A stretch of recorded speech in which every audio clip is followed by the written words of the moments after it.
حکومت نے عوام کو بجلی کا بہت بڑا جھٹکا لگا دیا۔ جی ہاں، بجلی پھر 3 روپے 39 پیسے فی یونٹ مہنگی کر دی گئی ہے۔ اس بڑھی ہوئی بجلی والے بل اکتوبر سے لوگوں کو آنا شروع ہو جائیں گے۔ اکتوبر، نومبر، دسمبر، ان تینوں مہینوں میں جو بل آئیں گے وہ 3 روپے 39 پیسے فی یونٹ کے حساب سے بجلی کے آئیں گے۔ جی ہاں، اور ہم بتاتے چلیں کہ بجلی کمپنیوں نے کیپیسٹی چارجز کے نقصانات کی صورت میں 95 ارب سے زائد رقم وصول کرنے کی درخواست دی تھی حکومت کو۔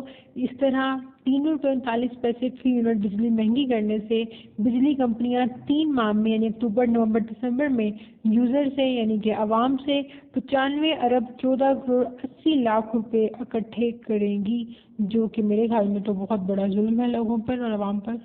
جب مہنگائی 50 سال کی بلند ترین سطح پر ہے اور سیلاب نے پورے پاکستان میں تباہی مچا دی، فصلیں اور جانور ختم ہو گئے ہیں، اس حالت میں اتنی بجلی مہنگی کرنا میرے خیال میں تو عوام پہ ظلم ہے۔